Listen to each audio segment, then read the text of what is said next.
ओम शांति।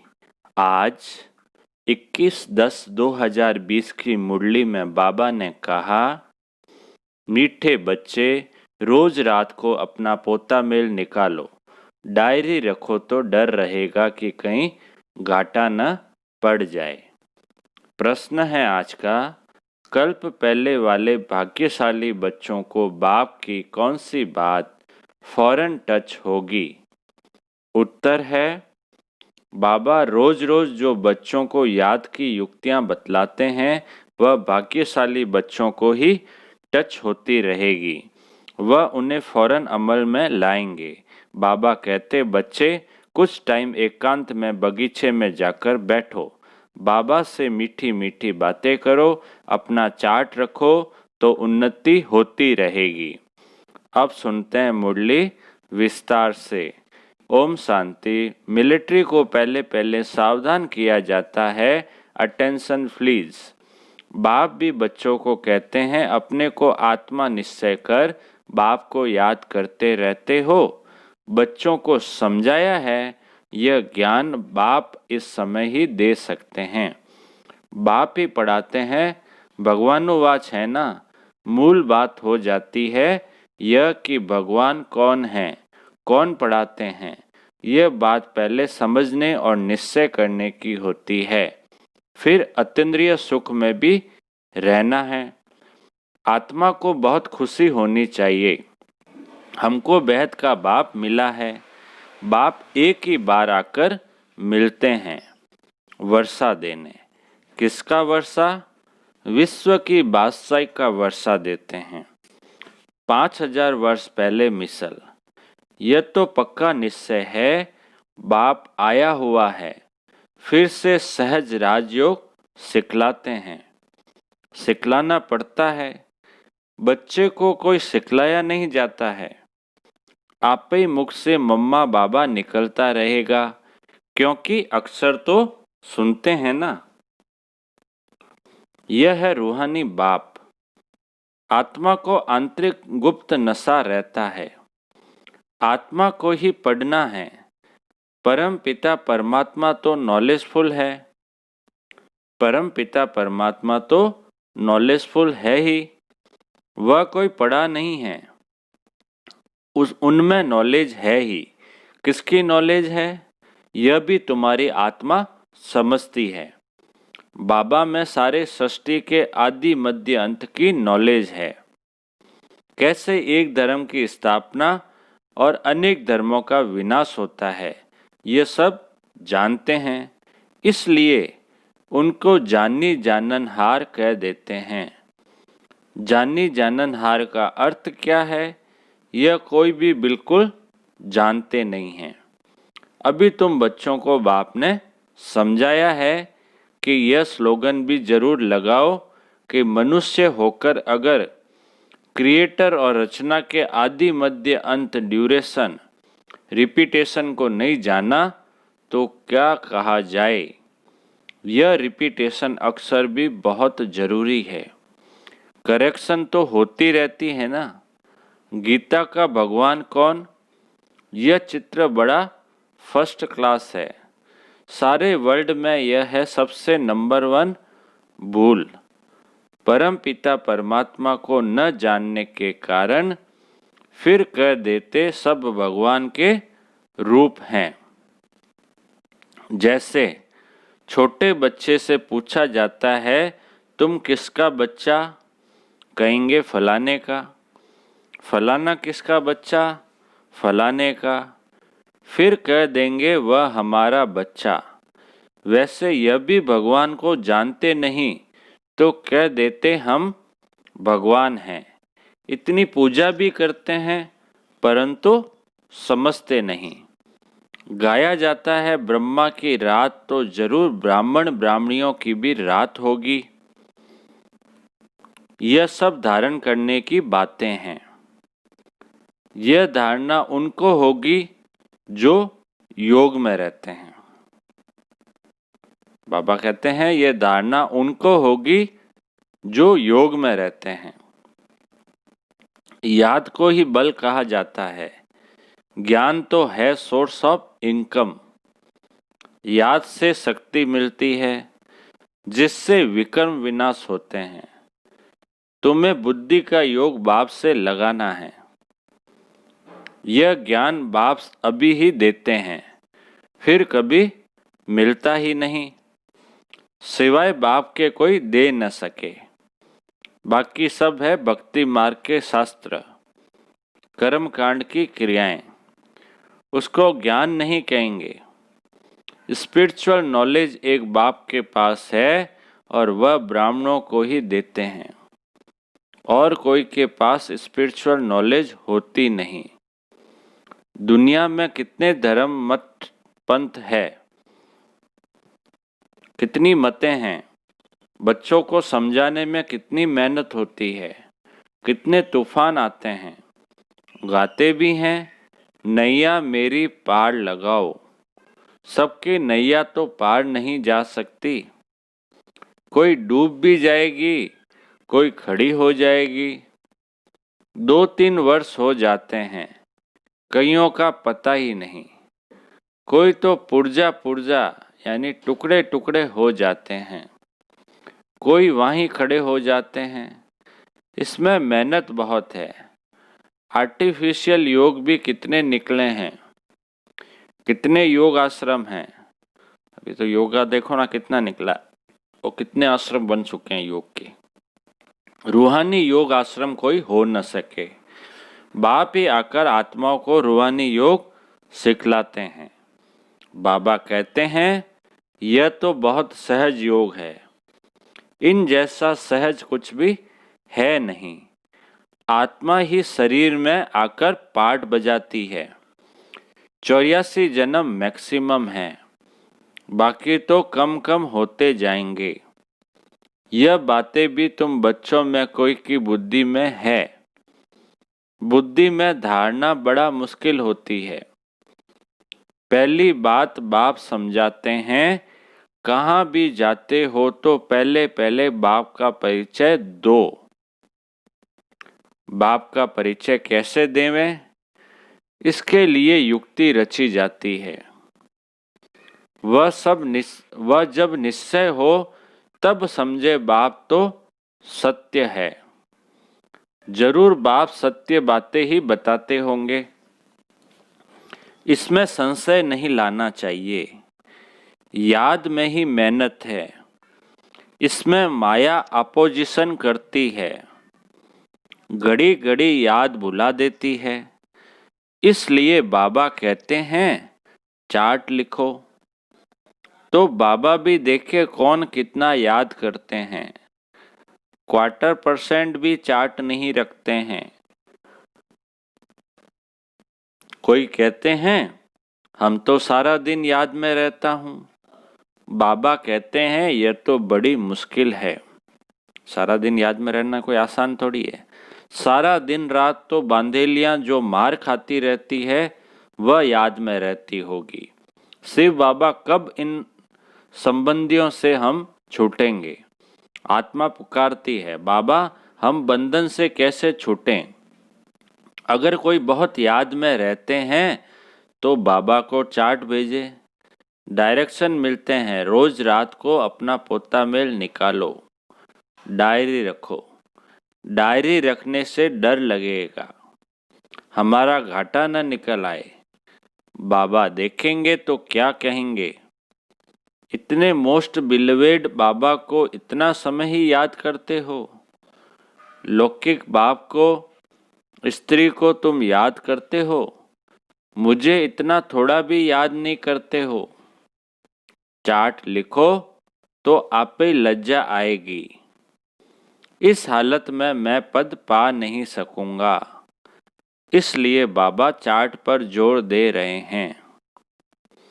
इसलिए बाबा चार्ट पर जोर दे रहे हैं।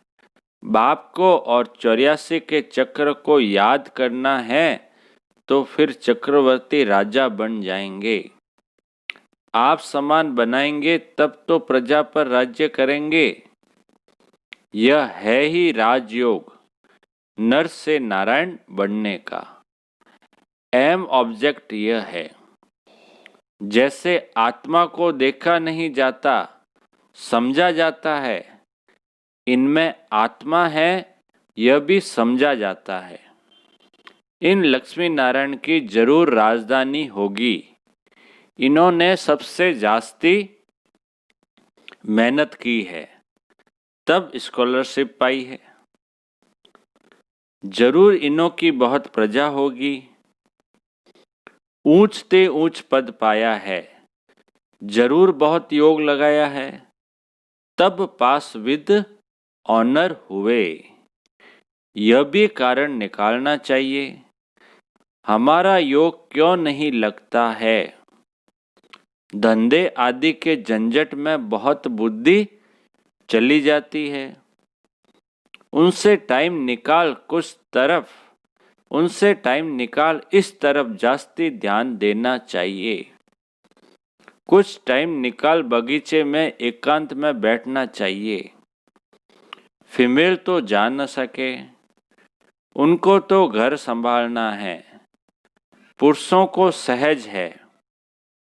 कल्प पहले वाले जो भाग्यशाली होंगे उनको ही यह टच होगा। पढ़ाई तो बहुत अच्छी है, बाकी हर एक की बुद्धि अपनी होती है। कैसे भी करके बाप से वर्षा लेना है। बाप डायरेक्शन सब देते हैं, करना तो बच्चों को ही है।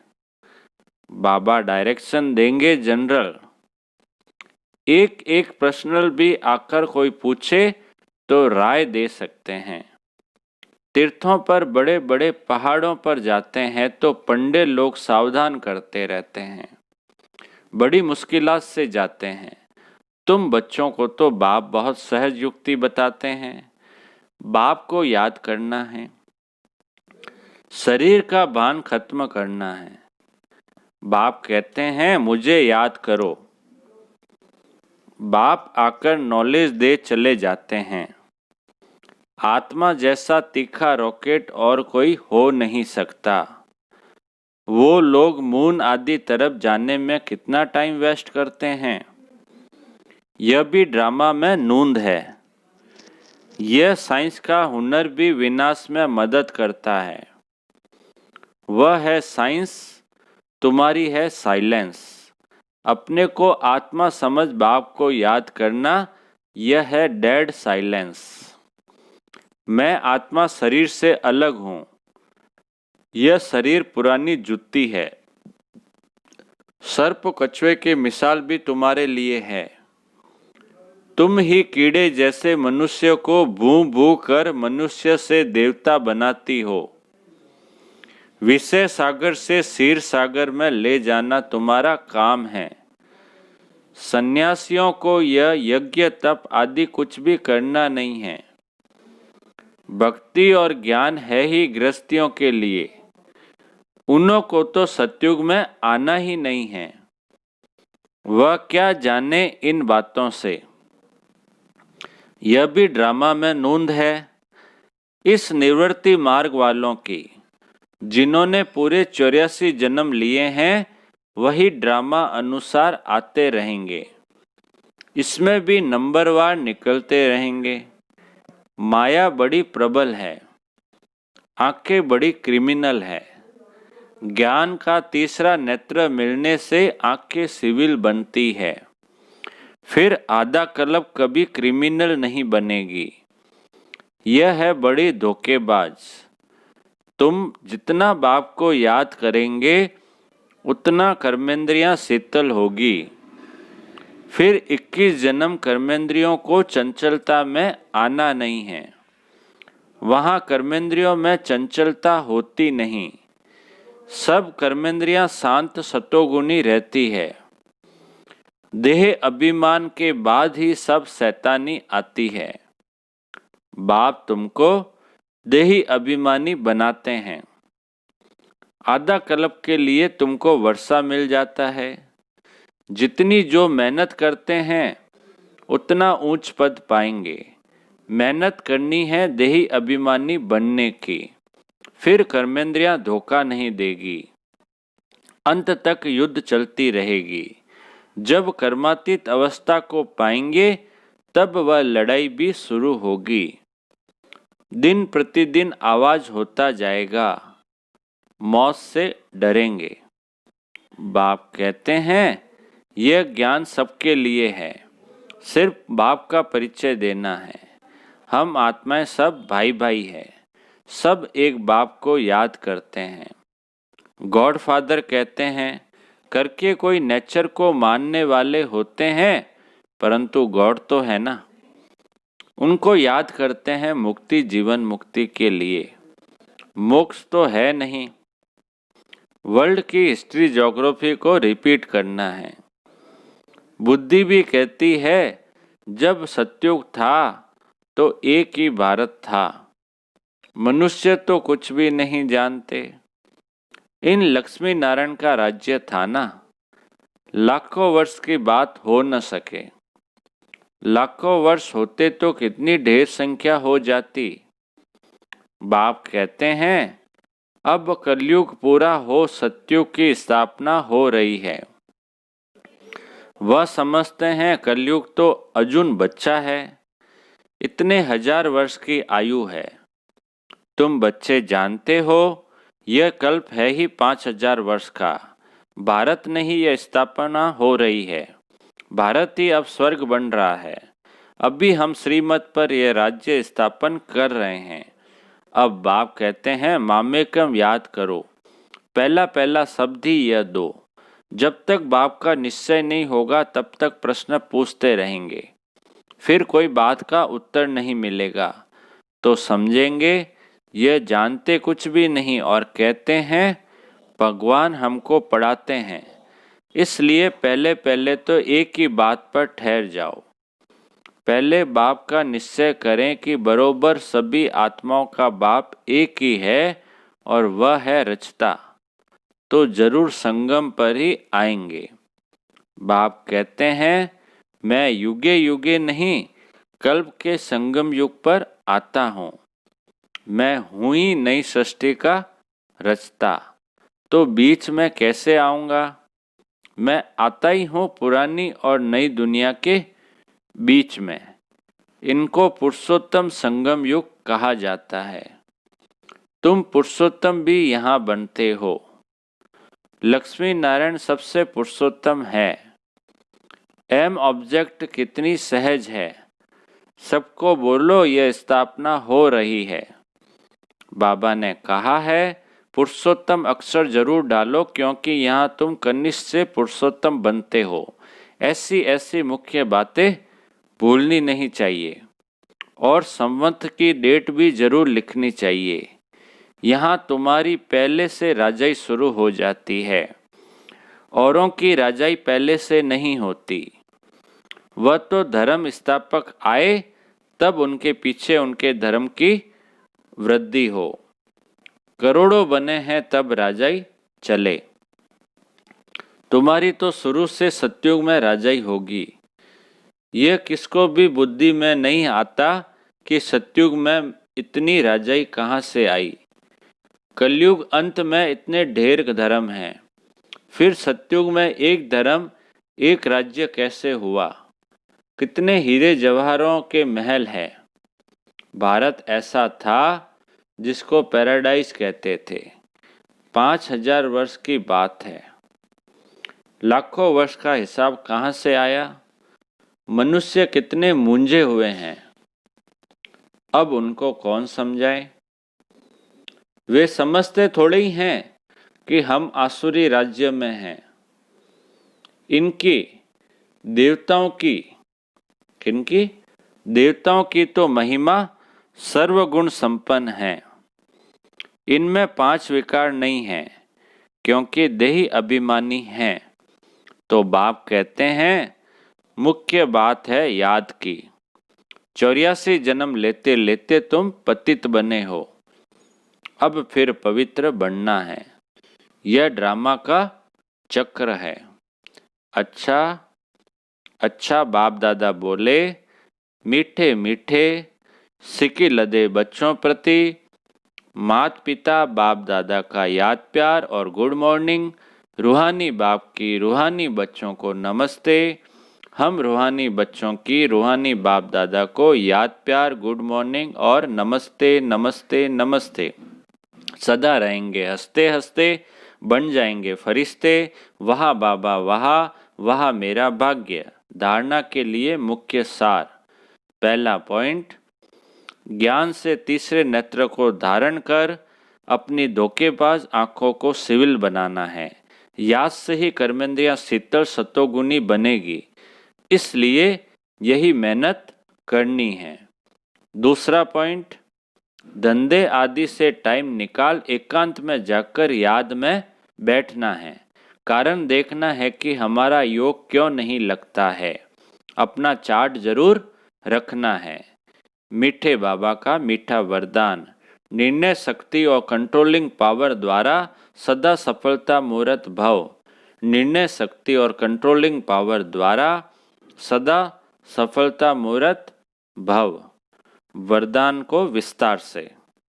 किसी भी लौकिक या अलौकिक कार्य में सफलता प्राप्त करने के लिए विशेष कंट्रोलिंग पावर और जजमेंट पावर की आवश्यकता होती है, क्योंकि जब कोई भी आत्मा आपके संपर्क में आती है तो पहले जज करना होता कि इसे किस चीज की जरूरत है। नब्ज द्वारा परख कर उसकी चाहना प्रमाण उसे तृप्त करना और स्वयं की कंट्रोलिंग पावर से दूसरे पर अपनी अचल स्थिति का प्रभाव डालना, यही दोनों शक्तियां सेवा के क्षेत्र में सफलता मूर्त बना देती है। स्लोगन, सर्वशक्तिवान बाप को साथी बना लो तो माया पेपर टाइगर बन जाएगी। सर्वशक्तिवान बाप को साथी बना लो तो माया पेपर टाइगर बन जाएगी। अच्छा, ओम शांति।